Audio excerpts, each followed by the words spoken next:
اعوذ باللہ من الشیطان الرجیم، بسم اللہ الرحمن الرحیم۔ آج آپ کو معلوم ہے کہ ہمارا جو موضوع ہے وہ ہے مامورات کے حوالے سے، مامورات کی کہ میں جو ترجیحات ہیں اس حوالے سے آج ہمارا ہے۔ اچھا، سب سے پہلے تو مامورات جو ہیں، مامور، اس بارے میں یہ واضح ہونا چاہیے کہ مامور سے مراد صرف وہ امور نہیں ہیں کہ جن کا حکم دیا گیا، یعنی مامورات سے مراد وہ بھی ہیں کہ جن کو پسند کیا گیا، جن کی رغبت دی گئی، کی دلائی گئی، اور جن کو بلایا گیا کہ بھئی اچھے کام ہیں، آپ ان کو کریے، تو وہ بھی مامورات میں شامل ہوتے ہیں۔ اور ایک آج میں ایک لایا ہوں فوٹو کاپی، اگر آپ میں سے کوئی وہ فوٹو کاپی کروا لے گا تو جن کو انگلش آتی ہے وہ فوٹو کاپی کروا لیں اس کی، اور اس کو ہم اگلے سیشن میں ہم اس کو ڈسکس کریں گے، اس پر ہم بات کریں گے۔ اور وہ فوٹو کاپی شوکت صاحب کے پاس ہے، جن کو انگلش آتی ہے وہ فوٹو کاپی کروا لیں، اس کی پڑھیں، اور ہاں، اور جن کو انگلش نہیں آتی، یعنی وہ اپنے دوست کے ساتھ کلاس فیلو سے سمجھ سکتے ہیں کہ بھئی اس میں کیا بحث ہے۔ اس کا جو ہے ٹاپک وہ ہے کومینڈنگ گڈ اینڈ فوربیڈنگ ایول، یعنی کہ نیکی کا امر بالمعروف و نہی عن المنکر، اس کا یہ ہے ٹاپک۔ اور یہ ہیں ڈاکٹر محمود آئی صاحب، انقرہ یونیورسٹی کے استاذ ہیں الہیات کے، اور ان سے میری اچھی شناسائی اور دوستی ہو گئی۔ گئے تو تھے کہ ایک آدھا گھنٹہ بیٹھیں گے، لیکن پھر ہم 8 گھنٹے بیٹھے رہے، اور بڑی یہ بھی بور نہیں ہو رہے تھے، اٹھنے نہیں دے رہے تھے، اور ہمارا جی بھی نہیں چاہ رہا تھا کہ ہم اٹھیں ان سے۔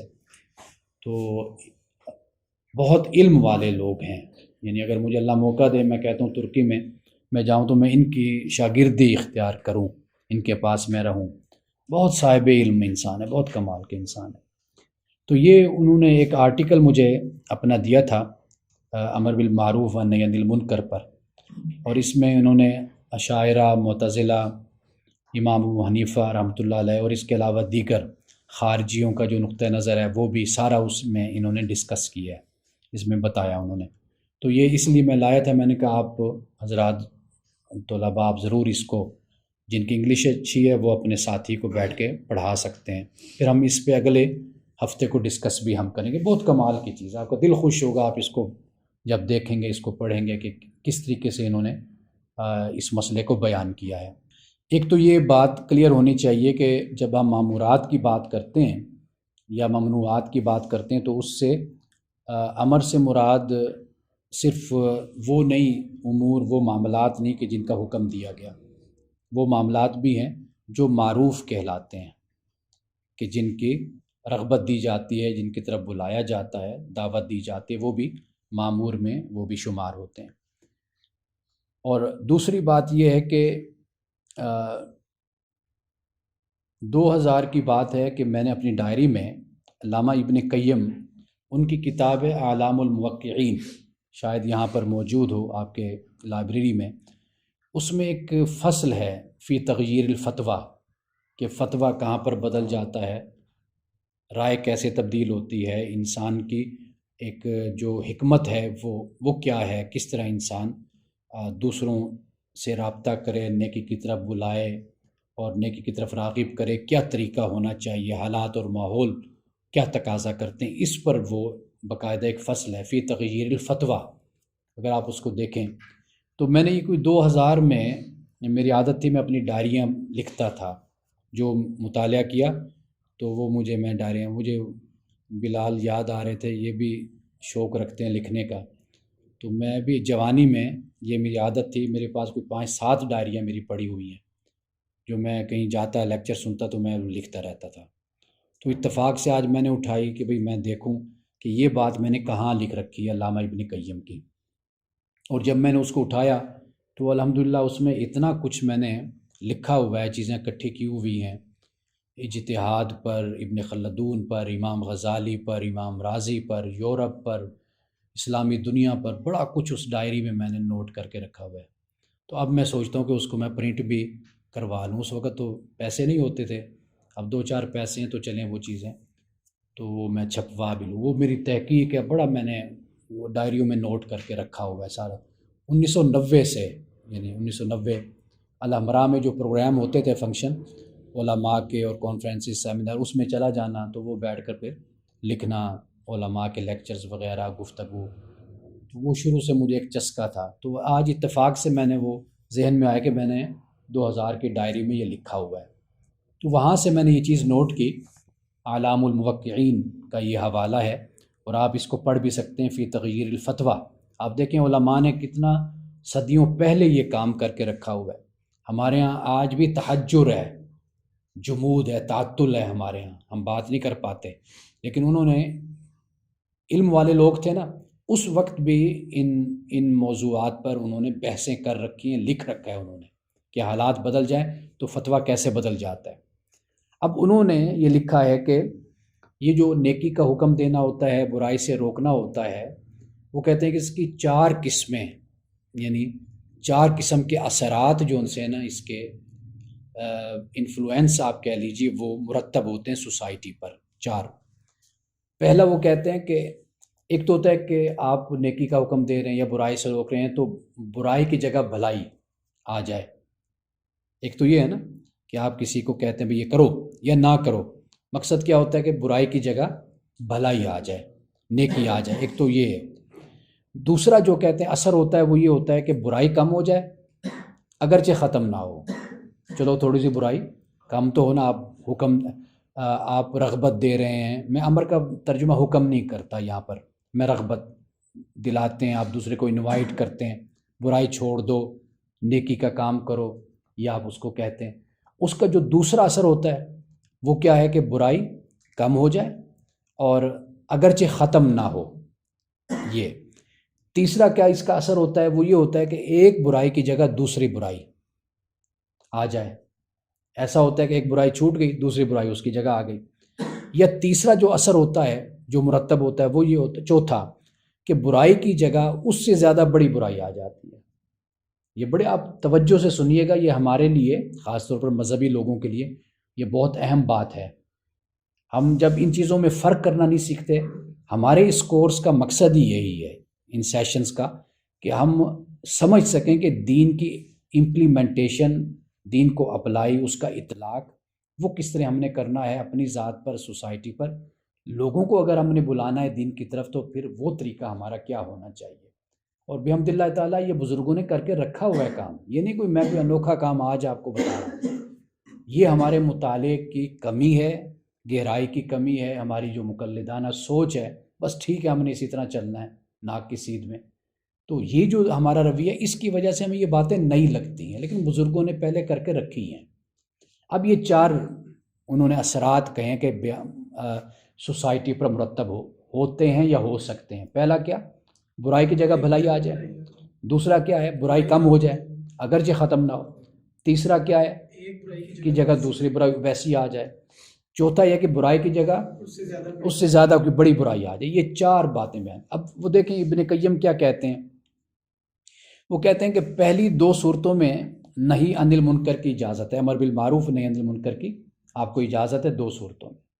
وہ پہلی صورت برائی کی جگہ نیکی آ جائے گی یا برائی کم ہو جائے گی, یہ آپ کو اجازت ہے, آپ نے یہ کام کرنا ہے. دوسری صورت میں کیا ہے, وہ کہتے ہیں اجتہاد کی گنجائش ہے, یعنی ایک برائی کی جگہ دوسری برائی آ جائے تو یہاں پر اجتہاد ہے. آپ کہتے ہیں کہ یار چلو کوشش تو کر کے دیکھتے ہیں نا, ایک برائی ہے اس کو مٹاتے ہیں, ممکن ہے کہ دوسری برائی نہ آئے. اگر دوسری برائی بھی آتے ہیں آپ کہتے ہیں یار چلو کوئی بات نہیں, ممکن ہے کہ اتنے برے اثرات نہ ہوں اس برائی سے.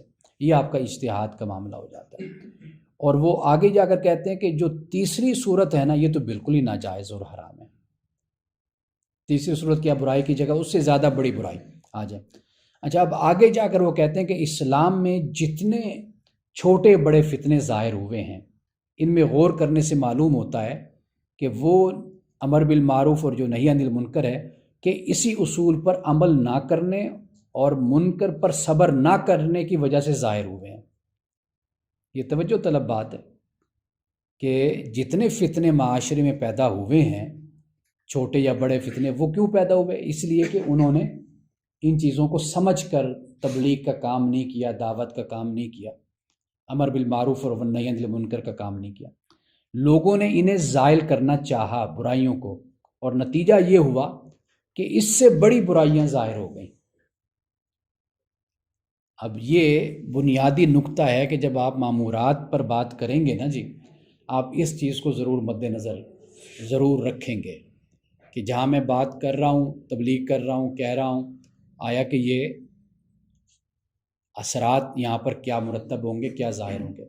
اب ممبر پر بیٹھے ہوئے ہمارے علماء ہوں، خطباء ہوں، یا سیاسی جلسوں میں ہمارے علماء، ہمارے خطباء، سیاسی زعماء ہوں، یا پورا ماحول آپ دیکھ لیجئے معاشرے کا، سماج کا، وہ گھر سے بھی بات شروع ہو جاتی ہے. مثال کے طور پر آپ دیکھتے ہیں کہ بچہ ہے نماز پر آمادہ نہیں ہے، یہ آپ اسے کہتے ہیں اٹھو بھائی نماز پڑھو، وہ آپ کو ڈر ہے کہ وہ انکار کر دے گا. بچے بڑے ہو جاتے ہیں نا، ابھی تو آپ ماشاءاللہ جب آپ لوگوں کی شادیاں ہوں گی، پھر بچے ہوں گے، تو آپ کو اندازہ ہوگا کہ بچے کتنا ماں باپ کو ٹف ٹائم دیتے ہیں، کس طرح ان کو منوانا پڑتا ہے، کہنا پڑتا ہے، سمجھانا پڑتا ہے، کس طرح نفسیاتی طریقے سے، رغبت سے، لالچ سے، حرص سے کوئی بات منوانی پڑتی ہے. تو یہ ایک چیز ہے نا، طریقہ ہے. آپ بچے کو دیکھتے ہیں کہ آپ بچے کو کہیں جی نماز پڑھو، وہ کہے گا جی میں نہیں پڑھتا، نعوذ باللہ، وہ یہ کہہ دے گا. اب یہاں پر طریقہ کیا ہونا چاہیے؟ ایک طریقہ تو یہ ہونا چاہیے کہ آپ کہیں بیٹا میں نماز پڑھ کے آتا ہوں، آپ اگر آپ نے پڑھنی ہے تو ٹھیک ہے، نہیں میں نماز پڑھ کے آتا ہوں. ایک یہ طریقہ ہے. ایک طریقہ یہ کہ آپ سختی کریں گے، ماریں گے. اب اس سے کیا ہوگا؟ اس سے آپ کو معلوم ہونا چاہیے کہ اس کے اندر جو مار کا تصور ہمیں حدیث میں آتا ہے وہ تو اس وقت تک ہی ہے نا کہ جب تک بچہ آپ کی بات کو سمجھ سکتا ہے، ماننے کے لیے تیار ہوگا یا آپ کی بات کو اختیار کرے گا، تو وہاں پر چلیں. آپ نے کوئی سختی کا انداز بھی اختیار کر لیا. جب آپ کو یہ معلوم ہے کہ یہاں پر چھوٹی برائی سے بڑی برائی جنم لے گی، آج وہ ایک نماز چھوڑ رہا ہے، اگر میں اس کے ساتھ برا رویہ اختیار کروں گا، کل وہ 5 بھی چھوڑے گا، نعوذ باللہ وہ دین سے بھی دور ہو جائے گا، باغی ہو جائے گا. تو یہ بڑی برائی ہوئی نا. پھر وہ چھوٹی برائی وہ ہے، یہ بڑی برائی ہوگی. اب آپ یہاں پر کیا اختیار کریں گے؟ آپ حکمت کا طریقہ اختیار کریں گے. اسی طرح ہم نے گھروں میں دیکھا ہے کہ جو یہ رویہ والدین کی طرف سے اختیار کیا جاتا ہے، اس سے ہمیشہ برے نتائج پیدا ہوتے ہیں، ایک دین کے حوالے سے اور ایک آپ کی اپنی ذات کے حوالے سے بھی بڑے برے نتائج پیدا ہوتے ہیں. وہ کیا ہوتے ہیں؟ بچہ آپ سے دور ہو گیا، جب آپ کے ساتھ اس کی دوستی نہ رہی، تعلق نہ رہو، پھر وہ چاہے بری صحبتوں میں بیٹھے، وہ چاہے جہاں جا کر بیٹھے، پھر نہ اس نے آپ کو بتانا ہے، اس کے دل میں آپ کے لیے وہ جو ایک گانٹھ سی پڑ جانی ہے اور ایک ضد سی پڑ جانی ہے اس کی ذات میں، اور بغاوت پیدا ہو جانی ہے، وہ آپ سے بالکل دور ہو گئے. وہ جو تھوڑی بہت کوئی اچھی بات بھی آپ سے سن لیتا تھا، آپ اس کو بتا دیتے تھے، وہ اس سے بھی گیا. وہ میں نے آپ کو جرمنی سفیر کی شاید بات سنائی ہو کسی سیشن میں، کہ ہم اسلام آباد میں تھے تو وہاں پر وہ صاحب آئے.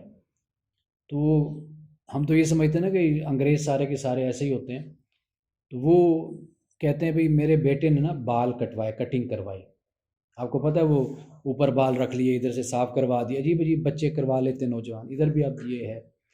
تو کہتے ہیں کہ میرے والد نے کہا، وہ سفیر کہتے ہیں، میرے والد نے کہا کہ بھئی دیکھو تمہارے بیٹے نے یہ کچھ کیا ہوا ہے، اس کو سمجھاؤ تم، یہ کیا کیا ہوا ہے، یہ کوئی اچھی بات تو نہیں ہے کہ اس طرح اس نے بال کٹوائے ہوئے. وہ بچے کے دادا نے اور سفیر صاحب کے باپ نے یہ کہا کہ بھئی اپنے بیٹے کو سمجھاؤ. تو کہتے بھئی میں نے اپنے بیٹے کو سمجھایا، اس نے میری بات نہیں سنی، نہیں مانی. تو میں نے اس کو کہا کہ بیٹا آپ کے اس مسئلے پر میرا اختلاف ہے، لیکن باقی معاملات میں ہم اکٹھے چلتے رہیں گے. آپ گھر میں ہیں، باقی معاملات میں ہم اکٹھے چلتے رہیں گے، جس میں اتفاق ہے. اس میں میرا آپ سے اختلاف ہے، لہٰذا بہرحال جو بھی ہے مجھے یہ بات پسند نہیں جس طرح آپ نے بال کٹوائے ہیں. اب دیکھیں نا، یہ بھی ایک انداز ہے نا. ہم کیا کرتے ہیں؟ ہم کلی اختلاف کرنے، ایک اختلاف پیدا ہوتا ہے، اس کے بعد کلی تعلق ختم کر دیتے ہیں اور ایک بڑی دیوار درمیان میں کھڑی کر دیتے ہیں. ہم اس طرح اپنے گھروں میں چلتے ہیں، یا اپنے دوستوں کے ساتھ، یا دوسرے فرقے کے ساتھ، مسلک کے ساتھ، یا دوسرے لوگوں کے ساتھ ہمارا یہ رویہ ہوتا ہے. ہم اختلاف اپنی جگہ پر رکھیں نا. آپ دنیا میں جاتے ہیں تو وہاں پر ہر طرح کے لوگ ہیں، ہر مذہب کو ماننے والے لوگ ہیں. تو وہاں پر آپ دیکھیے کہ ہمارا جو رویہ ہوتا ہے وہ بڑا اچھا رویہ ہمارا وہاں پر ہوتا ہے. آپ اختلاف اپنی جگہ رکھیں، کوئی بھی ہے اس سے آپ کہیں جی میرا آپ سے اختلاف ہے. آپ ایک چھت کے نیچے بھی بڑے سکون سے رہ سکتے ہیں اختلاف کے ساتھ. لیکن اگر آپ اس کو بنیاد بنا لیں، اپنی انا کا مسئلہ بنا لیں، ذات کا مسئلہ بنا لیں، تو پھر اس کے بعد دیکھیے پھر کسی مسئلے پر بھی انسان بیٹھ کر بات نہیں کر سکتا، مل جل کر چل نہیں سکتا۔ پھر ہم نے اپنے سیاسی مسائل بھی اسی طرح حل کیے۔ میرا تو انڈیا کے بارے میں بھی یہ خیال ہوتا ہے کہ بھئی آپ اختلاف رکھیں کشمیر کے نقطہ پر، لیکن باقی دیگر معاملات ہیں، تجارت کے ہیں، سائنس کے ہیں، تعلیم، وہ لے کر آپ چلتے ہیں۔ آپ انہوں نے کہا جی ہمارا اس پر آپ کے ساتھ اختلاف ہے۔ اب آپ دیکھیے کہ اسرائیل کو ترکی نے قبول کیا ہوا ہے، ترکی اختلاف کرتا ہے فلسطین کے مسئلے پہ، ڈٹ کے مخالفت کرتا ہے اسرائیل کی، اور فلسطینیوں کی حمایت کرتا ہے، لیکن اسرائیل کے ساتھ چلتا ہے۔ اسرائیل بطور مہمان وزیر اعظم صدر آتا ہے ترکی میں، وہ اپنے محل میں ٹھہراتا ہے۔ میں محل بھی دیکھ آیا ہوں اس کا، طیب اردوان کا، وہاں پہ وہ ٹھہراتے ہیں۔ لیکن جو فورم آئے گا مسلمانوں کا، انٹرنیشنل فورم آئے گا، وہاں پہ ڈٹ کے اسرائیل کی مخالفت ہوگی کہ بھئی یہ ظلم ہے جو کر رہا ہے یہ فلسطین پر۔ ہم اس طریقے سے دنیا سے تعلق کاٹ کر پھر کیا کرتے ہیں، اپنا نقصان ہم یہ کرتے ہیں کہ ہم اپنی آواز دوسرے تک پہنچانے کے قابل نہیں رہتے۔ جب میرا اور آپ کا اختلاف ہم نے اتنا بڑھا لیا کہ ہم ایک دوسرے کے ساتھ ڈائیلاگ نہیں کر سکتے، بات نہیں کر سکتے، تو واضح بات ہے پھر میں نے آپ کی کیا اصلاح کرنی ہے، آپ نے میری کیا اصلاح کرنی، ہم نے تو تعلقات ختم کر دیے۔ تو دنیا میں چلنے کا طریقہ یہی ہوتا ہے کہ آپ جسے ہم کہتے ہیں کہ ایک صورت ہوتی ہے جسے انگلش میں ہم ought to be کہتے ہیں، کیسا ہونا چاہیے، آئیڈیل صورت ہوتی ہے۔ ایک صورت ہوتی ہے جسے ہم کہتے ہیں what's happening، کہ ہو کیا رہا ہے، اس کا حل کیا نکل سکتا ہے۔ رسول اللہ صلی اللہ علیہ وسلم نے ہمیشہ اس راستے کو اختیار کیا۔ صلح حدیبیہ کو آپ دیکھ لیجئے، فتح مکہ کو آپ دیکھ لیجئے، جو بھی موقع ایسا آیا آپ علیہ السلام نے ہمیشہ یہ دیکھا کہ اس مسئلے کو اس وقت موجودہ تناظر میں کیسے حل کیا جا سکتا ہے، آپ نے اس طریقے سے اس مسئلے کو حل کیا۔ تو یہ بڑی اہم بات ہے کہ جب بھی آپ مامورات کا مسئلہ ہوگا، رغبت دلانے کا ہوگا، احکام کی طرف بلانے کا ہوگا، یا پسندیدہ اعمال پہ دعوت دینے کا ہوگا، مستحبات پہ ہوگا، نوافل پہ ہوگا، سنن پہ ہوگا، جب بھی آپ کسی کو دعوت دیں گے تو آپ ہمیشہ حکمت کے پہلو کو مد نظر رکھیں گے۔ یہ بڑی خاص بات اس لیے میں نے بیان کی کہ میں اس عمر تک پہنچا ہوں، میں نے اکثر طور پر علماء میں اپنے تبلیغ اور دعوت کے حوالے سے ہمیشہ میں نے دیکھا کہ وہ حکمت کو نہیں اختیار کرتے۔ ان کے بولنے کا انداز، دوسرے پر چڑھ دوڑنا، فتوے لگانا، دوسرے کے خلاف محاذ قائم کر لینا، یہ کوئی ایسے لگتا ہے کہ ہمارے وہ ڈی این اے میں ہے، کوئی مسئلہ ہے ہمارے، کہ ہم بات کو، اختلاف کو آسانی اور سہولت کے ساتھ نہیں کرتے، اور اس کو بہت پیک پہ لے جاتے ہیں اس مسئلے کو۔ اختلاف آپ رکھیے، ٹھیک ہے۔ تو یہ تھوڑا سا خاص بنیادی نقطہ تھا جو میں نے کہا کہ میں آپ کے سامنے یہ میں رکھ دوں۔ ایک تو یہ بات ہوگی۔ آگے یہ ہے کہ آپ کو معلوم ہے کہ ہمارے ہاں یعنی فقہ کو جب ہم پڑھتے ہیں تو ہمیں بعض مسائل میں، امور میں ہم دیکھتے ہیں مندوب اور مستحب بھی ہمارے سامنے آتا ہے، بعد میں فرائض اور واجب، فرض اور واجب کا، وجوب کا بھی ہمیں معلوم ہوتا ہے۔ یعنی ایک طرف تو مستحب ہو گیا، مندوب ہو گیا، اور دوسری طرف فرض اور واجب یہ ہو گیا۔ اچھا، پھر یہ ہے کہ آپ کو معلوم ہے کہ بعد پھر جو فرائض ہیں وہ کفائی ہوتے ہیں، فرض کفایہ جسے ہم کہتے ہیں، بعد عینی ہوتے ہیں جسے ہم فرض عین ہم کہتے ہیں۔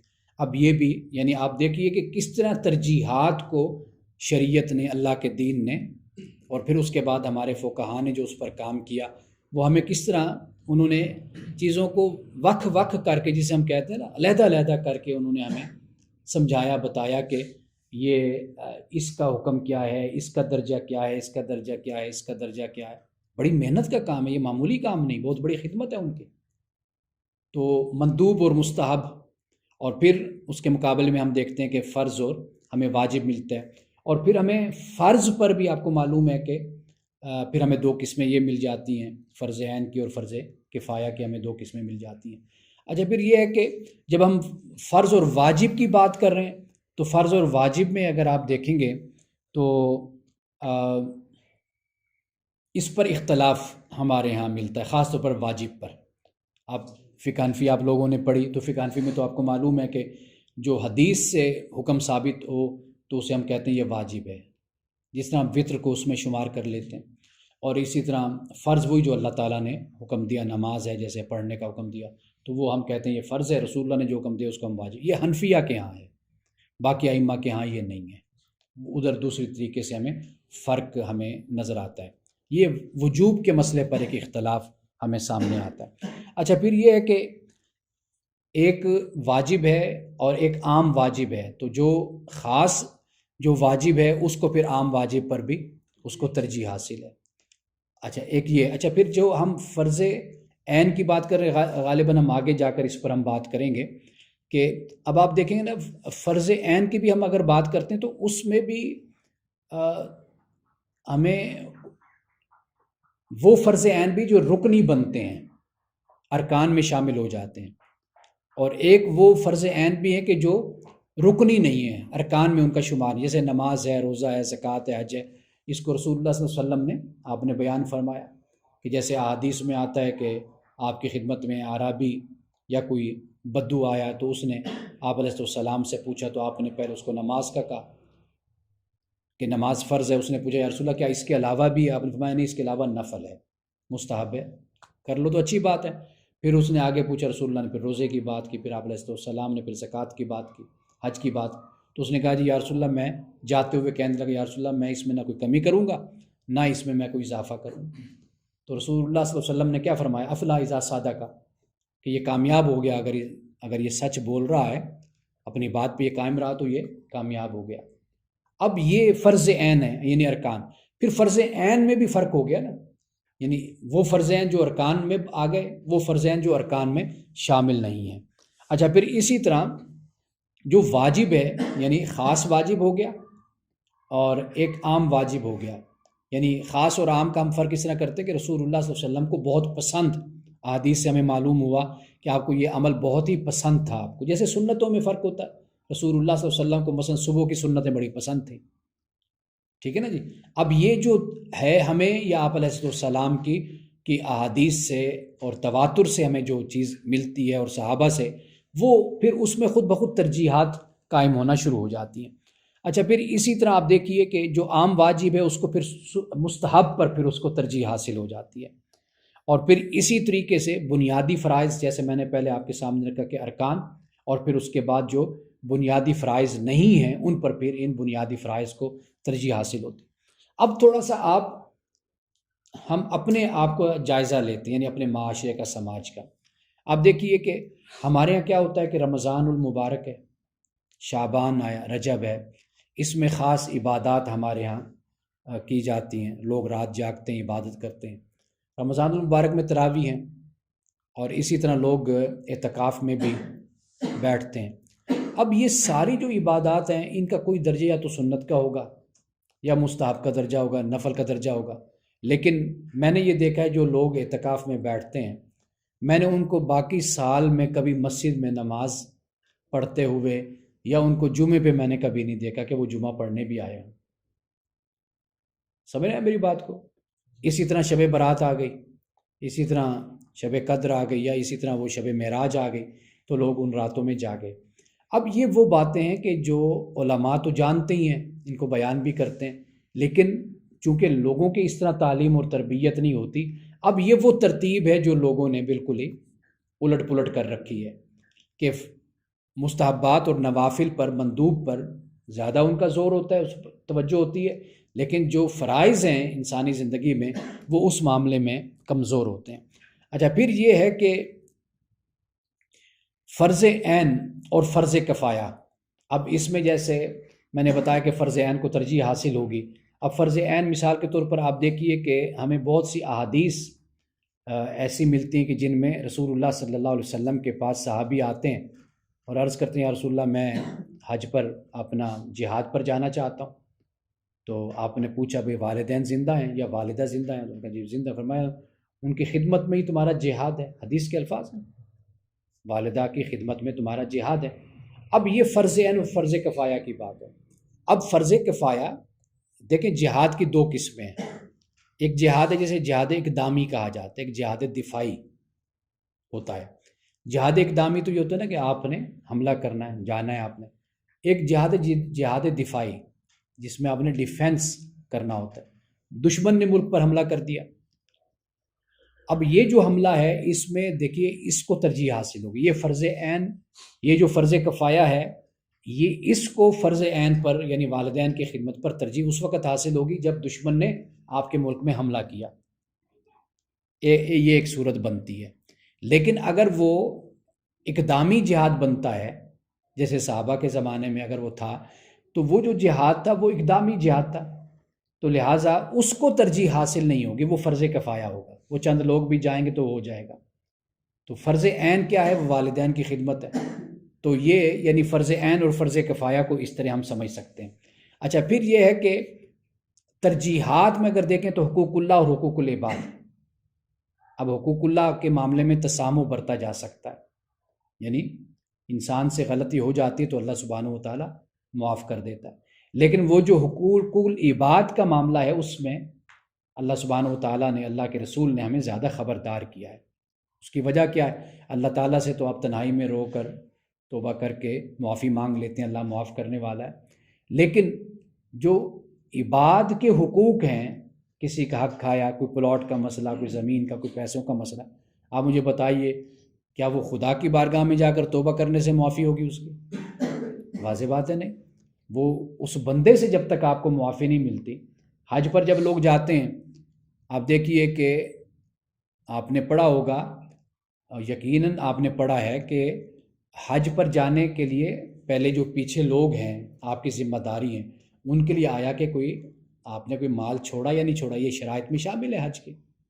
اور اسی طرح یہ بھی بات موجود ہے کہ مقروض پر حج نہیں ہے، یعنی پہلے آپ ان پیسوں سے قرضہ دیں، اب وہ حقوق العباد ہیں، حج حقوق اللہ میں سے ہے، وہ حق العبد ہے، وہ بندے کا حق ہے، وہ آپ پر لازم ہے کہ آپ اس کو ادا کریں۔ تو یہ ایک حقوق اللہ اور حقوق العباد میں بھی اس بات کو سمجھنے کی ہمیں ضرورت ہے۔ حج پر جب جاتے ہیں تو کہتے ہیں، رسول اللہ صلی اللہ علیہ وسلم کی حدیث ہے کہ انسان حج کے بعد ایسے ہوتا ہے کہ جیسے ماں کے بطن سے آج دنیا میں آیا، پیدا ہو، لیکن یہ بات یاد رکھیے کہ یہ وہ گناہ معاف ہوتے ہیں جو حقوق اللہ سے متعلق ہوتے ہیں۔ حقوق العباد کی معافی پھر بھی نہیں ہے، وہ پھر بھی اسی شخص کی طرف سے معافی ہوگی تو معاملہ صاف ہو، کہ جس کے بارے میں جو جس کا حق مارا، حق تلفی کی جو معاملہ اور ظلم کیا، وہ اس کے ساتھ اس کا تعلق بن جاتا ہے۔ اچھا، اب میں ایک آخر میں عبارت امام راغب کی، آپ کہیں گے کہ پہلے ابن قیم کی عبارت، اب امام راغب کی آپ عبارت ہمیں سنا رہے ہیں، تو بڑی اہم عبارت ہے، تو وہ میں چاہتا ہوں کہ اس کا ترجمہ جو ہے وہ میں آپ کے سامنے رکھوں۔ آپ دیکھیے کہ کس طریقے سے اس بات کو انہوں نے بیان کیا ہے، اس معاملے کو۔ وہ کہتے ہیں کہ ہر اخلاقی چیز عبادت ہے، ہر اخلاقی چیز عبادت ہے، مگر ہر عبادت اخلاقیات میں سے نہیں ہے۔ ٹھیک ہے نا جی؟ ہر عبادت اخلاقیات میں سے نہیں، یہ فرق ہمیں سمجھنا ہوگا۔ ان کے درمیان ایک فرق یہ ہے کہ عبادات کے لیے چند متعین، ہر اخلاقی چیز جان لو کہ عبادت اخلاقیات سے زیادہ وسیع ہے۔ عبادت میں اخلاقیات شامل ہے، لیکن اخلاقیات میں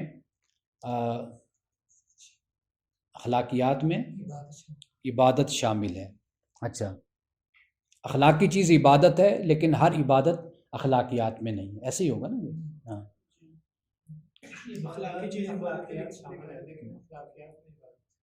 ہر اخلاقی چیز عبادت ہے مگر ہر عبادت اخلاقیات میں شامل نہیں ہے۔ ان کے درمیان ایک فرق یہ ہے کہ عبادات کے لیے چند متعین فرائض اور کھنچے ہوئے خطوط ہیں جن کا تارک ظالم اور حد سے بڑھنے والا شمار ہوتا ہے، مگر اخلاقیات کا معاملہ ایسا نہیں ہے۔ آدمی مکارم شریعت کو پورا نہیں کر سکتا جب تک کہ وہ عبادات کی ذمہ داری سے عہدہ برآ نہ ہو جائے۔ چنانچہ عبادت میں کوشش کرتے رہنا عدل کے باب سے ہے، اور مکارم کی کوشش میں سرگرم رہنا فضل اور نفل کے باب سے ہے۔ اور یہ آخری جملہ بڑا خوب ہے کہ فرض کی ادائیگی میں نفل سے غافل معذور ہے۔ فرض کی ادائیگی میں اگر کوئی نوافل سے غافل ہے تو وہ معذور ہے، لیکن نفل میں مصروف فرائض سے غافل جو ہے وہ مغرور ہے، وہ متکبر شخص ہے۔ اور آپ کو یاد ہوگا کہ میں نے پہلے لیکچر میں بھی اس بات کو بیان کیا تھا کہ ہمیں یہ فقہ میں یہ بات پڑھائی گئی تھی کہ ترجیحات کو کبھی بھی الٹ پلٹ نہیں کرنا. ترجیحات وہی ہیں جو اللہ رسول نے قائم کر دی، جو ہمیں بتا دیا، ان ترجیحات کو ہم نے قائم رکھنا ہے. وہ کیا ہے؟ وہ یہی ہے کہ جو فرض ہے وہ فرض ہے، اس پر آپ کسی مستحب عمل کو ترجیح نہیں دے سکتے. اور میں نے آپ کو بتایا تھا، ایک حوالہ دیا تھا کہ جب یہ تبلیغی جماعت کے جو سربراہ تھے بانی، وہ مولانا اشرف علی تھانوی صاحب کے پاس گئے تھے اور انہوں نے کہا کہ جی مجھے آپ اجازت دیجیے، میں ایک جماعت بنانا چاہتا ہوں جو لوگوں کو تبلیغ کرے، دین کی طرف بلائے. تو انہوں نے 3 شرطیں رکھی تھیں. وہ بڑی کمال کی شرطیں ہیں، جب بھی میں بیان کرتا ہوں بڑا مزہ آتا ہے مجھے ان شرطوں کو بیان کرنے میں. ان کہا تھا کہ 3 شرطوں کے ساتھ بنا لو اگر ان پر عمل کر سکتے ہو تو. پہلی شرط کیا تھی؟ کہ لوگوں کو کاروباروں سے نہیں اٹھانا، جو تجارت دکان پہ بیٹھا ہوا ہے اس کو تجارت نہیں چھڑوانی. ایک تو یہ شرط ہے. دوسری شرط انہوں نے کہا تھا کہ یہ جو ممبر ہے یہ کسی جاہل کے سپرد نہیں کرنا، غیر عالم کے سپرد نہیں کرنا. تیسری بات انہوں نے کی تھی کہ دین کی ترجیحات کو الٹ پلٹ نہیں کرنا. یہ یعنی ایسا ہوتا ہے نا کہ نماز کا ٹائم ہے تو نماز نہیں پڑھی جا رہی، جلسہ چل رہا ہے جی. اب یہ ترتیب الٹ ہو گئی نا کہ جلسہ جی ختم ہوگا، پتہ نہیں کب ختم ہوگا. کئی میں نے دیکھا نمازیں بھی قضا ہو جاتی ہیں، نماز نکل جاتی ہے جی، جلسہ چلتا رہا، تقریریں ہوتی رہی. ان تقریروں کا کیا فائدہ؟ تو اس لیے ترتیب کو ہمیشہ مد نظر رکھا جائے. اور یہاں پر اسی بات کو میں نے بیان کیا کہ مامورات کو اگر آپ دیکھیں تو مامورات میں فرائض پہلے نمبر پر ہو جاتے ہیں، پھر اس کے بعد کیا ہے جی؟ واجبات ہو جاتے ہیں، پھر اس کے بعد مستحبات اور مندوبات جو ان سے پھر ان کا درجہ آتا ہے. پھر ایک ایک چیز کو لیں گے، پھر اس میں بھی آپ کو فرق نظر آئے گا. فرض ہے تو فرض عین ہے، فرض کفایہ ہے. اچھا، پھر یہ ہے کہ ایک عمل وہ ہے کہ جو فرد سے متعلق ہے، ایک عمل ایسا جو اجتماع سے متعلق ہے. اچھا، اجتماع کے ساتھ جو تعلق ہے وہ پھر زیادہ اہم ہو جاتا ہے. مثال کے طور پر آپ اکیلے نماز پڑھتے ہیں، ٹھیک ہے، نماز تو آپ نے پڑھ لی، لیکن زیادہ ترجیح کس کو حاصل ہے؟ جماعت کے ساتھ. 70 گنا زیادہ اس کا درجہ ہوتا ہے. تو مطلب یہ کہ پھر آپ کو ان میں بھی دیکھنا ہے کہ زیادہ درجہ کس چیز کا ہے. شریعت میں عام واجب ہے، پھر خاص واجب ہے. پھر سنت کو بھی اگر آپ دیکھیں تو سنت میں بھی ایک سنت وہ ہے کہ جو عام آپ نے ادا فرمائی، ایک ہے کہ آپ نے خصوصی توجہ کے ساتھ اس کو آپ نے اس کا اہتمام کیا، اس کو پسند فرمایا، آپ نے اس کا اظہار آپ نے اپنے صحابہ کی موجودگی میں کیا. وہ پھر خاص ایک سنت بن گئی، اس کو پھر زیادہ ترجیح حاصل ہو گئی. یہی مستحبات میں معاملہ ہو جاتا ہے. یعنی کہ ہر جگہ پر آپ جب دین پڑھتے ہیں، اساتذہ کے پاس بیٹھتے ہیں، احادیث پڑھتے ہیں، آپ قرآن پڑھتے ہیں، تو آپ دین کے اس مزاج سے واقفیت حاصل کریں. اس مزاج کو آپ سمجھیں کہ دین آپ سے تقاضا کس طرح کرتا ہے، اور دین کیٹاگرائز کیسے کرتا ہے، پریورٹیز کو سیٹ کیسے کرتا ہے کہ یہ آپ نے عمل کرنا ہے، اس کا زیادہ اجر اور ثواب ہے، یہ عمل کرنا ہے اس کا اس سے کم درجہ ہے، پھر اس سے کم درجہ ہے. یہ ہمیں چیز، یہ فقہا کا، یہ علماء کا کام ہے، مفتیان کا کام ہے کہ وہ ان باتوں کو سمجھیں. اور جیسے میں نے ابھی آپ کے سامنے یہ بات، بڑی اہم بات بیان کی ہے کہ یہ جو مامورات میں یا منہیات آپ کہہ لیجئے یا ممنوعات آپ کہہ لیجئے، کہ ان میں جو بلانا ہے، کسی کو دعوت دینی ہے، تو اس میں آپ کیا طریقہ اختیار کریں. آپ دیکھیے کہ آپ جو انداز اختیار کر رہے ہیں، جو آپ کا میکنزم ہے، جو آپ کا ایٹیچیوڈ ہے، ایپٹیچیوڈ ہے آپ کا، جو آپ اختیار کر رہے ہیں، آیا کہ اس کا نتیجہ کیا نکلے گا. نتیجے پہ ہمیشہ نظر رکھیے. آپ علیہ السلام نے بچوں سے کتنی محبت فرمائی، احادیث میں آتا ہے. وہ ایک صحابی بیان کرتے ہیں کہ میں وہ پتھر مار کر پھل گرایا کرتا تھا نیچے، اور پھر وہ کھاتا تھا، تو مجھے لوگ پکڑ کر رسول اللہ کے پاس لے آئے. رسول اللہ کے پاس لے آئے تو آپ صحابی کیا کہتے ہیں، چھوٹا تھا، کہتے ہیں رسول اللہ نے میرے سر پہ ایسے پیار سے ایسے ہاتھ پھیرا. تو آپ نے پوچھا کہ بھئی ایسا کیوں کرتے ہو؟ تو ان کا بھی بھوک لگتی ہے، کھاتا ہوں. تو آپ نے فرمایا جو نیچے گر جاتا ہے اس کو کھا لیا کرو اور پتھر نہ مارا کرو. پھر دعا کی، یا اللہ اس کے پیٹ کو بھر دے، اس کی بھوک پوری کر دے. آپ علیہ السلام نے دعا فرمائی. تو وہ صحابی کہتے ہیں کہ رسول اللہ کی دعا کا اثر تھا، صدقہ تھا. اب آپ دیکھیے کہ جب آپ اس انداز سے بات کرتے ہیں نا، کہ آج ہم جب اس حدیث کو بیان کرتے ہیں ہماری خود آنکھیں بھیگتی ہیں، ایک محبت کا جذبہ پیدا ہوتا ہے. یہ وہ انداز ہے جو حکمت کا انداز ہے. رسول اللہ صلی اللہ علیہ وسلم کے احادیث میں، کتب میں آتا ہے کہ وہ جو ایک دیوانی سی عورت تھی، آپ نے پڑھا ہوگا کہ جو رسول اللہ صلی اللہ علیہ وسلم کا ہاتھ پکڑ کر آپ کو لے جاتی تھی اپنے ساتھ، اور پھر آپ روح کے گلیوں میں پھر آ کر کہتے، ہنس کر کہتی جی میں تو ویسے ہی آپ کو اپنے ساتھ لے کے پھر رہی تھی۔ صحابہ کہتے تھے یا رسول اللہ یہ دیوانی ہے بیچاری، اس کو یعنی آپ اتنی اہمیت دیتے ہیں یا اس طرح اس کی بات کو سنتے ہیں۔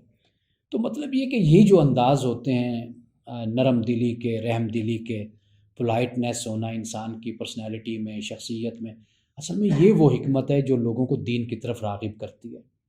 آپ کرخت بن جائیں گے، سخت بن جائیں گے، تو لوگ آپ کا تماشا اور مذاق بنانا شروع کر دیتے ہیں۔ آپ سوشل میڈیا پہ دیکھ لیں، ایک تو غیر عقل بات کرنا، کم عقلی کی بات کرنا ایک عالم سے، لوگ اس کی ویسے توقع نہیں رکھتے۔ اپنے زمانے کے خلاف کرنا، اس کی سمجھ نہ آنا، اگر کوئی ایسی بات لوگوں کے ہتھے چڑھ جائے، لوگ آپ نے دیکھا کیسے مذاق بنا لیتے ہیں، اس کا تمسخر کرتے ہیں، اڑاتے ہیں، دیکھیں جی یہ عالم ہیں، جی مولوی صاحب ہیں بات کر رہے ہیں، ان کو دنیا کا پتہ ہی نہیں ہے، کیسی بات یہ کہہ رہے ہیں۔ اور پھر یہ کہ جو کہنے کا انداز ہوتا ہے، آنکھیں باہر نکل رہی ہیں اور جھاگ منہ سے نکل رہی ہے، چلا چلا کے شور کر کر کے بولنا، اس کے آپ نے دیکھا پھر لوگ اس پر بھی ہنستے ہیں، مذاق کرتے ہیں۔ مطلب کہنے کا یہ ہے کہ یہ حکمت کے وہ پہلو ہیں کہ جن کو مد نظر رکھنا چاہیے۔ آپ جس مجلس میں بیٹھے ہیں، آپ اس کے تقاضوں کو دیکھیں۔ دین آپ کو ہر طریقے سے گائیڈ کرتا ہے، آپ کی پریورٹیز کو طے کر دیتا ہے، آپ کو بتاتا ہے کہ آپ یہاں پر ہیں تو آپ اس طرح بات کریں، یہاں ہیں تو اس طرح بات کریں، یہاں پر اس طرح بات کریں۔ آپ نے لوگوں کو رغبت دینی ہے، بلانا ہے تو آپ اب دیکھیے نا، وَمَنْ أَحْسَنُ قَوْلًا مِّمَّنْ دَعَا إِلَى اللَّهِ، آج میں اسی پر درس دے رہا تھا، وَعَمِلَ صَالِحًا وَقَالَ إِنَّنِي مِنَ الْمُسْلِمِينَ وَلَا تَسْتَوِي الْحَسَنَةُ بِالسَّيِّئَةِ وَلَا بِالسَّيِّئَةِ ادْفَعْ بِالَّتِي أَحْسَنُ فَإِذَا الَّذِي بَيْنَكَ وَبَيْنَهُ عَدَاوَةٌ كَأَنَّهُ وَلِيٌّ حَمِيمٌ، جگری یار بن جاتا ہے، جگری دوست بن جاتا ہے کہ اگر آپ اس کے برے رویے کو دفع کرتے ہیں اچھے رویے کے ساتھ، تو ہوتا کیا ہے، پھر ایک وقت آتا ہے جو عداوت ہوتی ہے وہ ختم ہو جاتی ہے، وہ آپ کا اچھا دوست بن جاتا ہے۔ یہ وہ چیزیں ہیں، اگر ہم دین کو ڈیپلی سمجھنے کی کوشش کریں، گہرائی کے ساتھ، آپ دیکھیں گے کہ رویے خود بخود پھر انسان کے بدلتے ہیں۔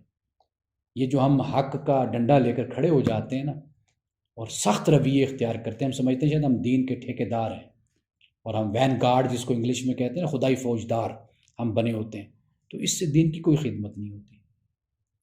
دین کی خدمت تبھی ہوتی ہے جب دوسرا آمادہ ہو آپ کو سننے کے لیے، سماعت کرنے کے لیے، اس کے دل میں آپ کے لیے قدر اور عزت ہو، آپ سے محبت کرے۔